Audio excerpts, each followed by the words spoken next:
welcome to today's edition of BookTrib Live. Today we are thrilled to introduce critically acclaimed author Camille Pagan. Thank you so much for joining us today. It's great to have you here. Thank you. It's so good to be here. And she's going to be discussing her latest release, Life and Other Near-Death Experiences. And just a little background on Camille. Her work has appeared in dozens of national publications and websites, including Fast Company, Forbes, Men's Health, the Oprah Magazine, Parade, and Women's Health. And she is also the health editor at Real Simple. So, Camille, before we start our questions, can you tell us more about life and other near-death experiences? Sure. It is a very sharp, kind of funny story about a woman whose life falls apart in a single afternoon. She receives a devastating medical diagnosis, comes home to tell her husband, and he misunderstands why she's upset and drops a bomb on their marriage. And she reacts in a way that's very uncharacteristic for her. She's an optimist, and she reacts like an extreme pessimist and kind of runs away from everything and winds up in Puerto Rico in a little an island called Vieques. So, and yeah. Perfect place to run away. I also want to I wanted to let viewers know that we're giving away signed copies of Life and Other Near-Death Experiences. So everyone, please enter to win on BookTrib. So a lot of the reviews are saying that a book about cancer and marital problems should, in theory, be upsetting, but this is actually a really humorous book with a very witty main character. So how do you create that perfect balance of the poignant moments with funny moments? Like, how do you approach that? Yeah. Well, I think my own approach on life in general is equal parts serious and funny. I have gotten through a lot of tough times with humor, and thank God I've never gone through the experience that my main character did. But the book was largely inspired by a friend of mine who had dealt with a devastating cancer diagnosis. And she ultimately died, but dealt with it with just such a great sense of humor and a wonderful outlook on life. And she's very different than my main character, but I just thought that's so inspiring and such a good way to go through life. So, yeah. It's a great way to remember someone, too, you know. Yeah, it is. You know, hanging in there with a great sense of humor. What do you think has been the most challenging part of writing your books thus far? Anything that really hangs you up? Well, I'm not the person who ends up having writer's block. I write and write and write. I've written a lot of books that haven't seen the light of day. That's good. It's understanding when the book is going to work. I've written a couple clunkers. So for me, it's trying to figure out early on, in every book it gets a little easier to see if the tone is there. Do I really love this character? And if I don't love them, no one else is going to either. So getting that first chapter to write and then writing from there on, that's kind of the marker for me. And, you know, time management. Yeah, exactly. Do you find do you find the beginning or the middle or the end particularly hard? Is there one that you kind of are like, oh? Always the middle. Let me get Always the middle. Yeah. I know how every book is going to start and end. You know, a lot of people struggle with the endings. For me, I have the end in mind from the very conception of the story. I always know how it's going to end. It's figuring out how people would react in the middle of the story that is a real challenge, and I think that's kind of life, right? Yeah. You know how it's going to end, but you have to figure out the middle of your story. And it's up to you. Yeah, get over the hump. That's right. Get over the Wednesday of the story. Exactly. Now, I love the title. Was that the first one that you picked? Or did you go through several iterations? Oh, that's interesting. Yeah, both of my books so far, The Art of Forgetting was my first novel. That book and Life and Other Near-Death Experiences, I had the title in mind when I began writing. I think I'm a very title-oriented person, and I was lucky enough to have publishers who said yes. Because a lot of times you'll have a title, and the publisher will say, no, we're going to change it to something else. I was lucky enough to not have that happen. So, yeah. That's like the ending, the title is always in the front of my mind. Yeah. We have a question from one of our viewers, Brooke. Hi, Brooke. She says, what is your favorite part of being an author? What is your least favorite? Oh, this is an easy one. For me, my favorite part is hearing from readers who, for whatever reason, my book spoke to them. You know, when you're Mm-hmm. writing, you spend months and maybe even a year or more Yeah. working in a little bubble by yourself, and you don't know if Mm-hmm. the book's going to work, and you wonder, why am I doing this? And then when it comes out, to hear from someone who said, I read this book at the right time in my life, you know, it Mm-hmm. got me through something or it really spoke to me, that is just an incredible Best. experience. Yeah. Mm-hmm. So I always tell people, you know, if you love a book, tell the author. I write every author who I love their Yeah. books. I always let them know. Mm-hmm.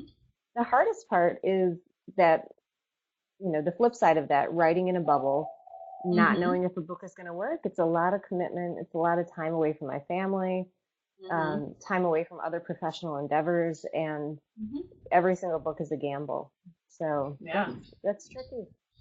But Mm-hmm. I don't know. It's kind of, I always say, if you're going to write, you're going to write. There's no getting away from it. It's like this Right. incurable itch. You know, you think, oh, Yeah. why am I doing this? And then you just keep doing it. So, Exactly. yeah, It's what you're supposed to be doing. that's right. Would you call yourself a plotter or a pantser? I'm a Gotta ask plotter. that one. I am a Okay. plotter, yeah. I'm not Mm-hmm. a 15 pages of outline plotter, but Yeah. I have to know more or less where a book is going. I've tried to do the pants method, you know, just write as it comes, and there's never a story there for me. Yeah. Mm-hmm. So that Yeah. method just fails me horribly. But then some of my favorite books I've heard, like I love Alison Wynne Scott. She writes these great books and she writes them all by the seat of her pants. And I'm always like, how do Wow. you do that? I couldn't do I it. know. Yeah. It sounds intense. I Yeah. think I would plot things if I was Choose writing a your own book. adventure every page. Yeah, exactly. Do you have an ideal writing space in your home that you always go to, or do you kind of move You're looking at around? it. This is my office. Yay! I thought it might be. I see pretty pictures on the Yeah, door. yeah. I those are my kids' pictures and Oh, that's nice. my overcrowded bookshelves. Mhm. I'm not the person to take my laptop and write on the sofa. I like to be at my Yeah. desk. It puts me in a certain mental space. So Right. 90% of my books are written right here, right Yeah, at it's this kind of very like work desk. mode. Yeah. Yeah, Do you listen to music while you write? Is it quiet? that's funny because my husband just asked me about this last night. He is this crazy music fan. He loves Oh, blues and cool. he really loves everything. And Mhm. he's was saying, I don't understand how you cannot listen to music while you're working. I'll listen to it Mhm. beforehand. So I'll have, you know, certain playlists that put me in the mood for whatever I'm writing, and I'll listen to Yeah. those. But while I'm actually writing, I need relative silence. Mhm. Yeah. Other than Yeah. my dog barking. Your dog. I was just gonna say, do you have a pet who's always hanging out with you? Because I know when we do these Yes. chats, a lot of people are in their writing space, and the cat will walk across, and they're like, "This is my writing buddy," or the dog. Yes. Do you let him in there, or My do you need office quiet? assistant. Well, Yeah, exactly. I can't keep her out. She's on the chair over here next to me. I won't point, but I really cannot keep her out of the space. If I lock her out, she scratches at the door. So she's Exactly. always here. Always The here. pets rule the roost. It's good, you know, working by yourself is kind of rotten, so it's nice to have someone here. Right. Do you have any writing tips for people looking to start a book and maybe if they're published, looking to make deadline? Like, how do you do it all with a job and everything going Yeah. on? Do you have any tips for anybody out there? Well, for me, it's been really effective to give myself a rough word count estimate that I would like to meet every day. And it's always Hmm. lower than I think what I could actually accomplish, so I don't feel bad. You know, that might be That's 250 a great words or idea. 500 words. Because Yeah. if you say, I'm going to write 1,000 words every day, there are going to be days where you don't do that. And Yeah. it just feels too intimidating. But I do It's kind stick of to a like, schedule. yeah, Like what? that is a What's great that? idea. It's kind of like, I'm going to go to the gym every other day. And you're like, no, it's not No. happening. Let's say 3 times a week. It's like, yeah, Yeah. it's good to create something a little more, realistic. Yeah. What are you It's really currently effective. reading right now? Oh, so I am currently reading The Year We Turned 40, which is an unpublished book by Liz and Lisa, this wonderful writing duo, and I'm reading an Oh, early copy awesome. of that. I just finished this book called Days of Awe by Lauren Fox. that I just Mm-hmm. loved it. It was a book of two friends and their unexpected friendship, and the one friend dies, and it's revealed that she has this whole kind of secret life, the way that every human being on the planet has a secret life that you don't know about. Mm-hmm. And it was just a beautiful, very funny, very smart book. So I'm going to read everything else she's written. Oh, Yeah. fantastic. Um, do you ever endorse other authors? I just thought of this because you're reading an unpublished book. Do you ever write reviews or, little blurbs for other Yeah. authors? Have you done that Yeah, in the I blurb past? people. Um, I blurb Julie Timmer's book. She's a great writer. She wrote this book called 5 Days Left. She's amazing. Mm-hmm. I've done a couple other authors. I'm not Jodi Picoult, so I'm not, you know, Yeah, getting 92 requests a day. Maybe at but some point in still, my yeah, that's career. nice. Yeah, Yeah. no, I love it. I mean, you get the nice thing about blurbing other people's books is that on the whole, you're getting books that are fairly similar to your own work. So it's Mm-hmm. a nice early view at something that might relate to you. You know, the Yeah. books are well targeted. Mm-hmm. Yeah. Now, are there any authors out there that you've met at conferences or anything that you've had like a complete like fangirl like gushing moment or like didn't want to approach? Anyone out there that you're just like totally freaking out I'm over? no, I can't think of anyone. No, I'm You're pretty like, I much the play it person who will go cool. up to people and just introduce Yeah. myself and be fine about it. Yeah. I mean, writers were such a weird bunch in general that it's like It's true. I I do remember I went to see David Foster Wallace years ago in Oh, New that's York. amazing. And there I was definitely like, okay, I'm not going to say hi to him. I'm just going to stare at him from afar because, he's just such he was such an incredible Yeah. talent and, Yeah, he you really know, was. so Wow. smart It that you would do think, I can't say anything. Was it a reading that you went to or like a signing or? It was a reading signing event. Yeah. Oh, Yeah. that's So, amazing. Wow. yeah. So did you do anything special on your own pub day to celebrate? Champagne, always champagne. Yes. Pop champagne. Yeah, I'm the that is person the who best feels like answer. you should celebrate every single step of the way. For me, when Yeah. I write the first chapter, when I write the first draft, when the book sells, I think it's all Hmm. worth celebrating because it's such, if you only are celebrating the process of getting published, it Exactly. just, I don't know, it's a long road. Yeah. I recently heard from an author that she thought that pub day was like the worst day because it was like almost she all this build up and then it's out and now it's Yeah, really like a scary day for her. Yeah. it's kind of So anticlimactic. I had a soft yeah. launch with Life.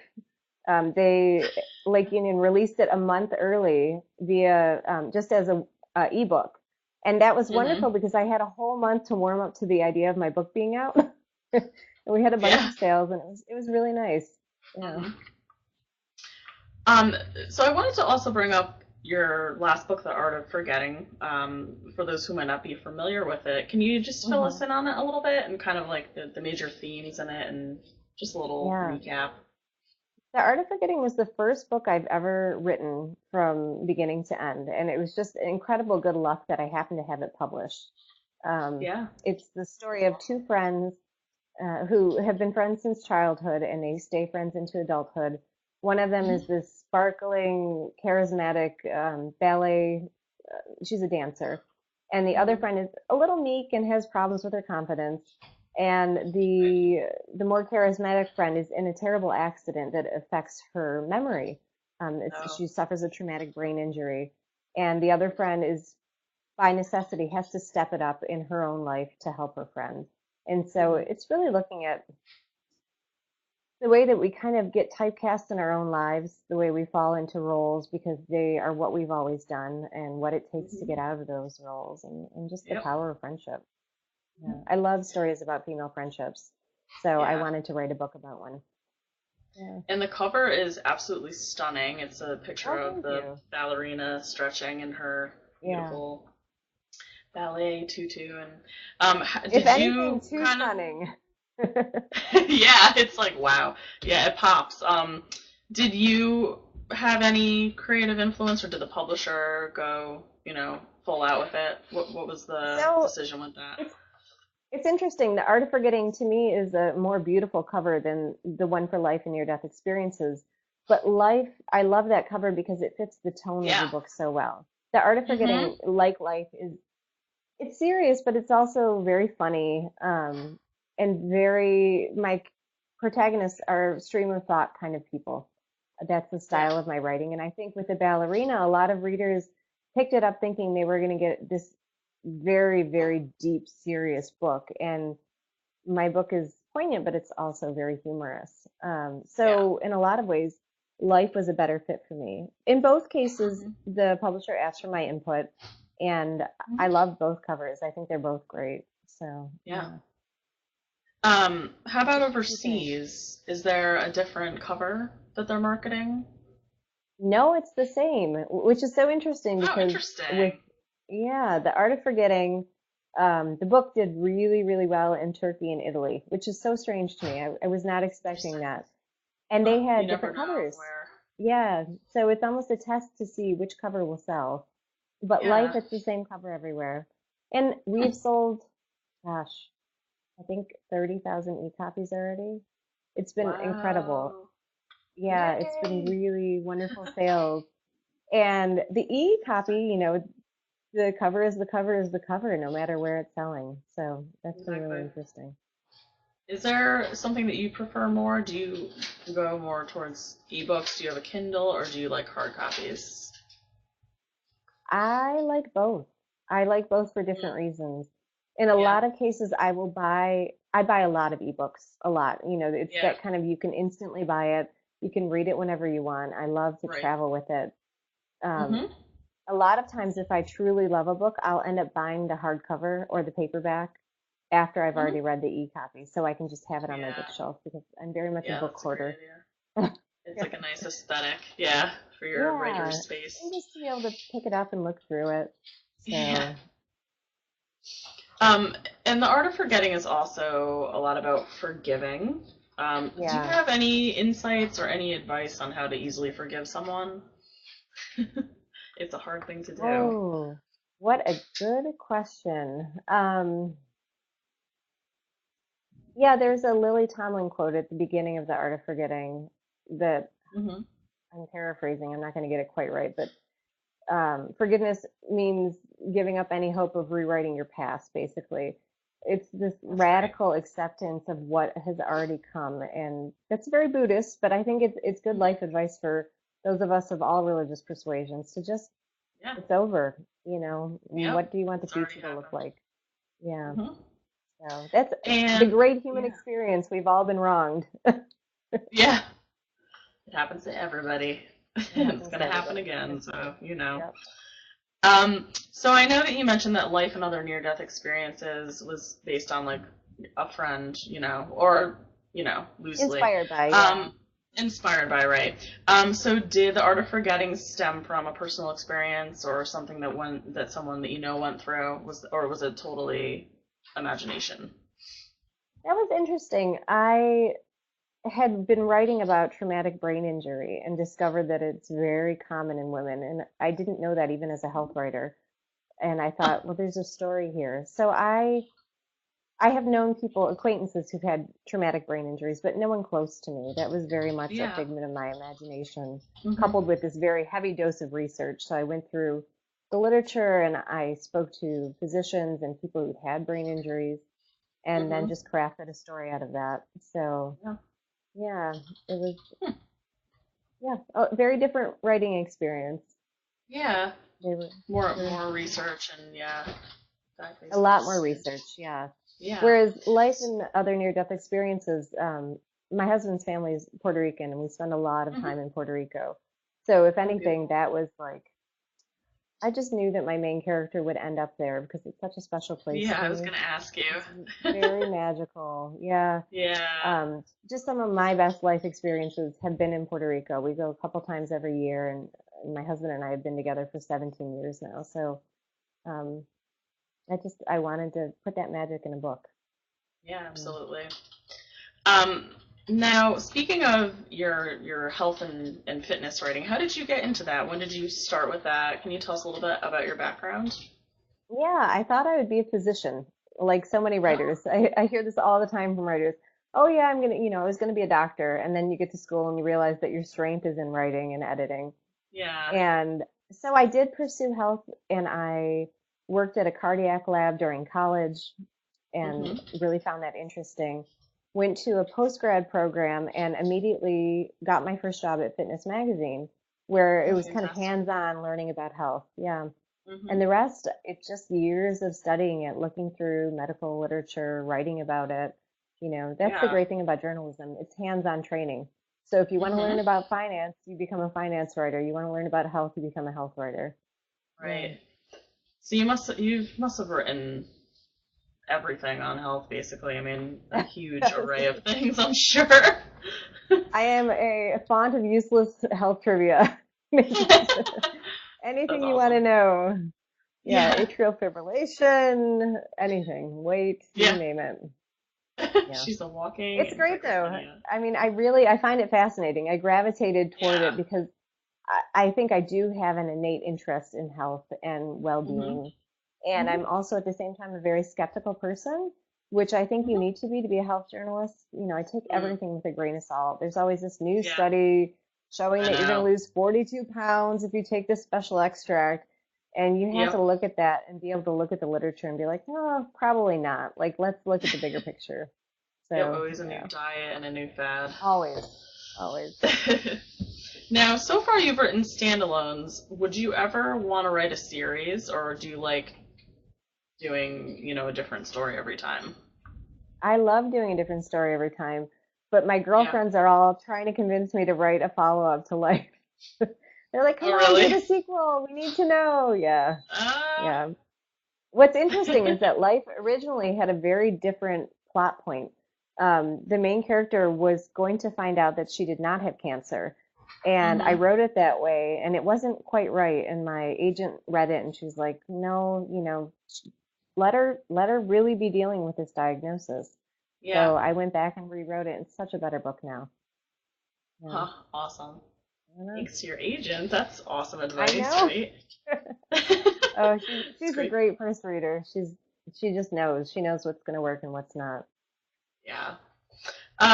So can you tell us about when you found out that you were publishing The Art of Forgetting? Do you remember the day Mhm. when you first found out that it would be published? I want to say it was December 10th, 2009. Oh wow, she really Oh she's like yeah, I it wrote was. it in my journal.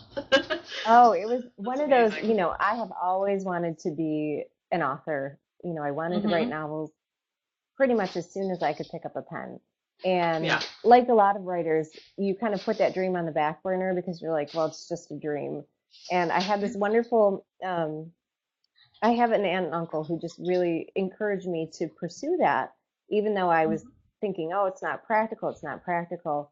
And so to write my first book, to find an Mhm. agent, and then to get it published, to have a major publisher say, yes, we're going to take this. It was just an Right. incredible moment in my life, up there with, giving birth to my two children and getting married. So, Wow. yeah. And Momentous even though occasion. the road is always rocky, I don't know anyone who's had a flawless publishing experience because you never know. Some years your books Yeah. sell, others they don't. You write drafts that don't work. It's tough, and it's like running a marathon. You just commit to it and keep going. Yeah. Um, but Did you that have any first, scary moments or drawbacks where you were like, "Oh God, is this ever going to get published?" Or was it pretty smooth? well, the 5 books I wrote in between Life and The Art of Forgetting, those were all scary moments. Yeah. Yeah, Yeah. it took me a long time. So after I published my first book, there was a lot of pressure to write another book just like it. Mhm. Internal pressure, external pressure, and I tried to do that, and it just wouldn't work. And it wasn't until I let Mm. go of all of that. Life is the book that I wrote for myself. It was like I'm going to turn all that off. I'm going to write what's in my heart, and which sounds Mhm. so cheesy, but it's very true. And even though I rewrote that major plot point, the tone and the heart of the book is the same. And it Mhm. came out much better. So, Yep. I can see with the book I'm working on now, it's that same I'm writing for myself. This is what's deep in me. It's not for Right. anyone but me. That's what the Selfless. edit process is for. That's when you're like, okay, this is going Yeah. to have an audience. But while you're Exactly. actually writing the draft, it's got to be from that place. And it took me a Hmm. long time to figure that out. It's very hard. Wow. Yeah, You have to write what you know, as they say. yeah, that's right. Always, yeah. Or Now, what you want to speaking of know. like, yeah, exactly. What you want to learn, yeah. Yeah. Um, Speaking of like the internal, external pressure, do you read reviews that people write about your books, or do you avoid them? I know some people read every single one. Yeah, so it's funny. I have a couple writer friends who do that. They read every single one. Um, Mm, I I generally try to avoid them yeah. because my experience being a generally sensitive person, you can have 90 five-star reviews and one that's just very mean-spirited. Yeah. And it will ruin my day, and I don't want my day to be ruined. So what Exactly. I do instead is have my husband read them all, and then he tells me the good ones. He's like, "Oh, you got this," That's because I don't awesome. want to miss the good things. Yeah. For life, there were so many Amazon reviewers who said, "I had cancer. My sister had cancer. This book rings true. Like this Oh, really that's feels amazing. right on to me. It's like you were right there." And I don't Mhm. think there's anything kinder that I could have heard, and I'm glad I didn't miss that. I just can't Yeah. look through them myself. Yeah. Yeah. I would be like, I know. no. I know. Like, oh God. Yeah. Yeah. Um, have you been doing any like writers conferences, going to any lately, or are you doing any book signings? Have you done any recently? Any stuff So going for this on like book, that? because I'm publishing with Amazon, I have not done as many going into bookstores and doing Right. signings like I did with the last one, which is a Mhm. bummer. I miss that a lot. Mhm. I don't do a ton of writing conferences in general because I have two small kids and a full-time Yeah. job. If anything, Yeah. I end Totally. up going to a lot of journalism conferences. Mm. Um, yeah, so I do network that way, and a lot of times you meet other writers that way, but I don't do a lot of fiction conferences Yeah. right now. Mhm. Yeah. Do you ever think you would be Priorities. interested in? Yeah. Do you think you'd ever be interested in collaborating with another author? Is there anyone out there that you would love to do something with? Oh An gosh. anthology or like, or do you Yeah, think I you're a love solo writer? anthologies. That would be right on. Some kind of humor anthology is Hmm. something that I would do. To me, though, so with the anthologies, you're writing short stories, and that's like Hmm. running an ultra marathon in my brain. I know the Yeah. distance is shorter, but I'm like, I can't do it. I'm a miserable short story writer. I mean, I tried them in college, and I thought, oh, I'll never be a writer. It turns Right. out for me that It's tough. longer story makes more sense in my brain. Yeah, Hmm. I much prefer novel length. Yeah. Is there anything that really distracts you a lot when you're writing that you have to tune out? Anything in your My dog. environment? Like, you're like, by the Definitely my way, dog. scratching on the door. Yeah. Yes, exactly. I mean, the biggest thing is the nagging voice in my head that, oh, you have more work to do. Yeah. Nonfiction work. There's always some other story to edit or write. And Yeah. again, when you're writing a book, you don't know if it's going to work out. So you think, oh, am I Hmm. wasting my time? I think Hmm. it takes a lot of commitment to Yeah. mental commitment to say, this is what I'm going to do. This is worth sitting down for an hour every day and doing. Yeah. Yeah. I've heard a lot of authors say that, speaking of like nagging in the back of Hmm. their head, they'll be writing a book and then they'll like have an idea for another character or another book and they'll Yeah. have to start writing something else. Does that ever happen to you? Yes. Have you ever had like a character just kind of pop up out of nowhere? It just It's a happened. I really just wrote half crazy a thing. book Oh, really? and I was like, it's not quite what I wanted. And I don't know if the subject matter was too close to my current life. And Hmm. all of a sudden, I had another book idea that I was kind of lingering for the past couple of years, but the plot came together very quickly. And I Hmm. started writing it and sent it to my agent and she said, this is the book that we have to try to sell. So it Wow. happens all the time. I'm just Huh. chalking that other book up to the creative process. Yeah. Yeah. Talking to all the voices in your head, it seems like Oh, all of them. There's so really many. interesting. Yeah. What lesson overall do you want people to take away from life and other near-death experiences? Oh gosh. I mean, in a nutshell, life is short. And so Hmm. every day you should be doing some of the things that you love with the people that you love. I don't Yeah. think it's this big commit to some crazy life change. It's more the everyday moments. So like for me, am I spending a little good time with my kids every day? Am I getting Yeah. fiction in every day? You know, Hmm. those are the little things that add up to a good life, in Yeah. my opinion. Yeah. Great answer. And Thanks. for, our viewers out there who are dying for your next book, even though this one hasn't been out that long, but I'm sure they're Yep. like chomping at the bit. What are you working on next? Can you give us like a little Yeah, I would love to. teaser?